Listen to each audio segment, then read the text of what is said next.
تکیہ پر اکثر بیٹھ جاتے ہیں تو کیا اس تکیے پر قرآن مجید رکھا جا سکتا ہے؟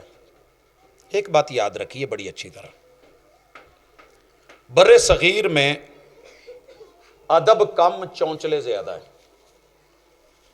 ادب کم چونچلے زیادہ ہے۔ یہاں آپ اکثر سنتے ہیں، یہاں عبارتیں کاٹ کے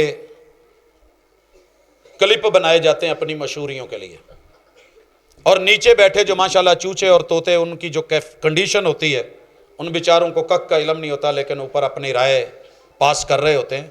پہلی چیز یاد رکھیے کہ ادب میں اور پریکٹیکل میں اگر کہیں فرق آ جائے تو باتیں مت اٹھائیں۔ ہمارے ہاں مشہور ہے کہ قطبی تارے ال پیر کر کے سونا نہیں چاہیے۔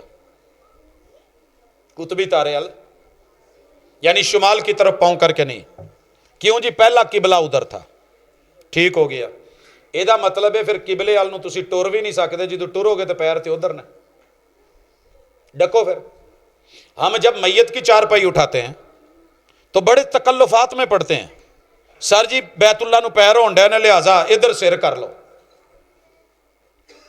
ہم جا رہے ہیں بیت اللہ سے واپس، پچھلے پیر ہی ٹرو۔ یہ ادب حضور علیہ الصلوۃ والسلام کا کوئی ادب نہیں۔ صحابہ میرے حضور سے آگے بھی چلتے تھے، دائیں بھی چلتے تھے، بائیں بھی چلتے تھے۔ لا تقدموا بین یدی اللہ ورسولہ کا یہ معنی ہرگز نہیں ہے، وگرنہ میمنہ میسرہ اور مقدمۃ الجیش حضور علیہ الصلوۃ والسلام کے سامنے یہ آگے ہوتا تھا۔ آگے آئیے، بیت اللہ کے اندر انہی پاؤں کے ساتھ جایا جا سکتا ہے؟ وہ تو تڑپنے اللہ کرے مینوں کتے بیت اللہ چ انٹری تے فخر نال دسنے، جن قدموں کے ساتھ آپ بیت اللہ میں جا سکتے ہیں، کیا اس میں کوئی بے ادبی کا عنصر تھا؟ چھت پہ چڑھ سکتے ہیں؟ اجازت ہے جی، وہ اجازت ہے۔ کیوں اجازت دی ہے؟ پاؤں ادھر نہیں کرنے۔ اگر میرے دل میں بے ادبی کا عنصر ہے تو میں بیت اللہ کے اندر بھی کھڑا ہوں تو غلط ہوں، چھت پہ بھی ہوں تو غلط ہوں۔ لیکن اگر بے ادبی والا معاملہ نہیں تو بیت اللہ کی طرف پاؤں کیے جا سکتے ہیں، بلکہ کسی وقت ضروری بھی ہیں۔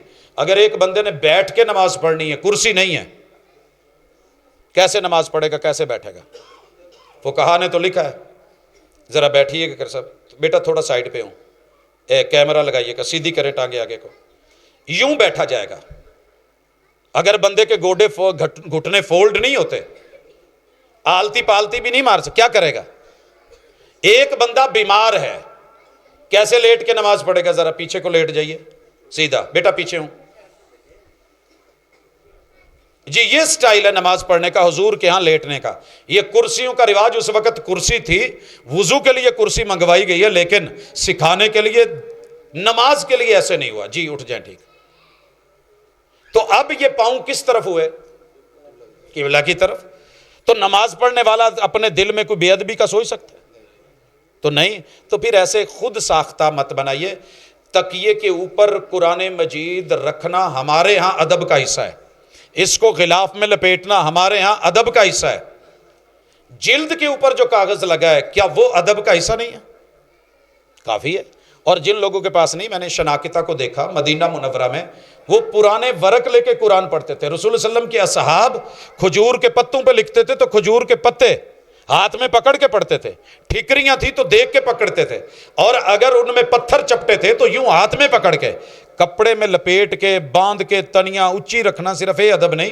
میں گود میں رکھ سکتا ہوں، میرے گود میں میری شرمگاہ ہے کہ نہیں ہے؟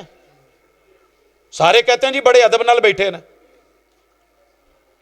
اور تکیے کے اوپر بیٹھنا منع نہیں ہے، قرآن مجید رکھنا منع نہیں ہے۔ ہم اسی صف پہ بیٹھتے ہیں، یہاں سجدہ کر سکتے ہیں کہ نہیں کر سکتے؟ کبھی یہ سوال کیا؟ جتنا ڈیپلی سے ڈیپلی چونچلوں میں جائیں گے وہ ادب نہیں ہے، بلکہ دین کو مشکل ترین آپ کرتے جا رہے ہیں۔ اگر جوتا آگے پڑا ہو تو نماز ادا کی جا سکتی ہے، آپ نے منع کیا ہے کہ جوتا آگے نہیں رکھنا، جوتا آگے نہیں رکھنا۔ جوتے میں نماز پڑھی جا سکتی ہے۔ حضور نے مسجد نبوی میں، صحیح حدیث میں موجود ہے، لوگ بیان نہیں کرتے، ڈرتے ہیں، گھبراتے ہیں، لوگ کیا کہیں گے۔ آپ نے آ کے حکم دیا، یہود و نصارہ اپنی عبادت گاہوں میں جوتے نہیں لے کر کے جاتے، میں تمہیں حکم دیتا ہوں کہ تم جوتوں سمیت۔ اور حضور نے جماعت کروائی، صحابہ نے بھی جوتے پہنے ہوئے ہیں، آپ نے بھی پہنے ہوئے نالین مبارک، اور وہی آئی کہ آپ کے جوتے کے نیچے کچھ لگا ہوا ہے، آپ علیہ الصلوۃ والسلام نے نماز میں جوتے اتار دیے، میرے نبی کے یاروں نے بھی اتار دیے، سلام پھیر کے آپ نے پوچھا کیوں اتارے ہیں؟ مجھے تو وہی آئی تھی نیچے۔ انہوں نے کہا حضور ہم یہ نہیں دیکھتے کیوں، آپ کو دیکھا اتارتے ہم نے اتار دیے، آپ نے کہا پہننے کا ہم نے پہن لیے۔ تو یہ اصل ادب ہے، یہ احترام ہے، یہ تقاضا ہے۔ ہاں اگر آپ نے جوتے اتارنے ہیں تو بائیں طرف اتاریں، دائیں طرف نہیں۔ افضل یہ ہے بائیں طرف کوئی جگہ ہو وہاں پہ یا پیچھے ہو۔ لیکن ہمارے یہاں ایک لطیفہ بنایا ہوا ہے، او جی جتی اگے رکھی ہے تو نماز نہیں ہوندی، پیچھے رکھی ہے تو جتی نہیں ہوندی۔ ہاں ٹھیک ہے، آپ کو کس نے کہا آپ آگے رکھیں؟ اہتمام کریں، جن لوگوں نے دین سیکھا ہے وہ لوگ موبائل بھی رکھ کے پیچھے آتے ہیں اور ان کی نماز بھی ہو جاتی ہے اور ان کے موبائل بھی رہتے ہیں۔ عدالت کے ذریعے 2 ماہ کے وقفے سے 3 طلاقیں ہو چکی ہیں، 2 سال بعد اب وہ رجوع کرنا چاہتا ہے۔ یہ کسی وڈے مفتی نو اپنے متعلقہ جامعہ چ جا کے لکھ کے فتویٰ پوچھے ہو جے، ساڈے اس فتوے دے اتنے کافی سارے لوگوں کو خوشی بھی ہوندی ہے کہ چل یار گھر وس گیا ہے، تے بیچارے ناراض بھی ہوندے نے اتوں کہ نہیں یار ٹھیک نہیں۔ سنت طریقہ ہی ایک ہے کہ آپ طلاق صرف ایک دیں گے، جن نے مرضی غصے چ وہ طلاق ایک دینی ہے، تو 100 دفعہ بھی بولو ہوئی ایک ہی ہے۔ آپ فجر ظہر عصر مغرب اپنے اپنے ٹائم میں وقفے کے بغیر پڑھیں تو آپ کی صرف فجر ہوئی ہے، کیونکہ باقی کا ٹائم ہی نہیں ہے۔ لہٰذا یہ بات ہے، سوال جو ہے کہ عدالت کے ذریعے 2 ماہ کے وقفے سے 3 طلاقیں ہو چکی ہیں، 2 ماہ کے وقفے سے، سمجھ رہے ہیں؟ کلیئر کٹ ہے، آپ کا نکاح نہیں ہو سکتا، آپ کا نکاح۔ لیکن میرے کچھ بھائی ددیال ننیال سے یہ کہتے ہیں عدالت میں دی ہوئی طلاق ہوتی نہیں ہے، بندہ راضی نہیں ہے، عدالت کی طلاق کون ہوتی؟ خلا عدالت میں ہوتا ہے، کہہ دیتے نہیں ہویا ہی نہیں، یہ مرد نے نہیں دیا، وہ جج اس کی جگہ، وہ کون ہوتا ہے؟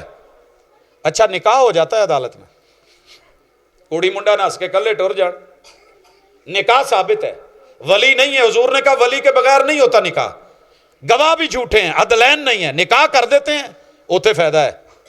طلاق نہیں ہوئی، خلا نہیں ہوا تو پہلے بیٹھ کے فیصلہ کر لیں، اس کے بعد انشاءاللہ اس کو ریٹن فارم میں 3 مسلکوں کے پاس بھیج دیں، سنیوں کے پاس بھی، وہابیوں کے پاس بھی، اہل تشیع کے پاس بھی، جو اس کا جواب آئے گا اس کے بعد پھر اس پہ فیصلہ لیجیے گا، میرے کلے تے نہ رہا جائے۔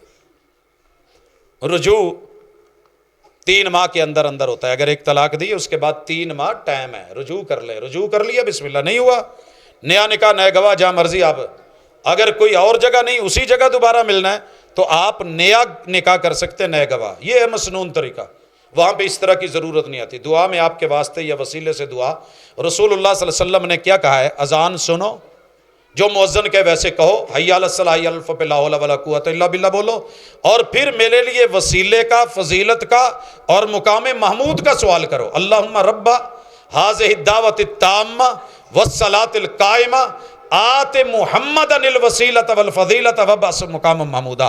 اللہ محبوب کو وسیلہ عطا کر، اللہ محبوب کو یہ فضیلت عطا کر، اللہ مقام محمود جو پوری بنی نوع انسان میں صرف ایک کو ملنا ہے، اللہ وہ ہمارے محبوب امام الانبیاء کو دیجیے۔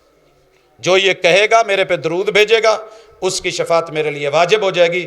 کسی ایک بھی صحابی نے رسول اللہ صلی اللہ علیہ وسلم کا کسی صحیح سند کے ساتھ حوالہ دے کے، وسیلہ دے کے دعا نہیں مانگی، ڈائریکٹ ربنا آتنا، اللہ سے نیک اعمال کا وسیلہ رسول اللہ صلی اللہ علیہ وسلم نے خود بتایا، اللہ کی ذات کا وسیلہ ڈال کے، اللہ تجھے تیرے غفور ہونے کا واسطہ، اللہ تیرے نام رحیم ہونے کے وسیلے سے میں رحمت طلب کرتا ہوں، یہ خود رسول اللہ صلی اللہ علیہ وسلم نے مانگا ہے، اور اپنے نیک عمل کا وسیلہ پیش کیا جائے گا۔ لیکن یہ جو ہم نے انداز اپنا رکھا ہے یہ کتاب و سنت سے اس کا ہمارے یہاں نہیں ملتا۔ یہ جو دعا ہے آت محمد الوسیلہ، اس سے کیا مراد ہے وہ میں نے بتا دی ہے۔ اللہ رب العزت ہمارے لیے رحمت اور کرم کا معاملہ فرمائے، جو بیان ہوا، جو عملاً دیکھا، اللہ اس کے اندر خیر ڈال دے، باقی اگر کوئی کمی بیشی ہے تو اس میں کتاب و سنت یا دلائل کی نہیں، وہ میری ذاتی عملی کوتاہی ہو سکتی ہے، کتاب و سنت کا اس سے کوئی تعلق نہیں۔ سبحانک اللہم و بحمدک، اشہد ان لا الہ الا انت استغفرک و اتوب الیک۔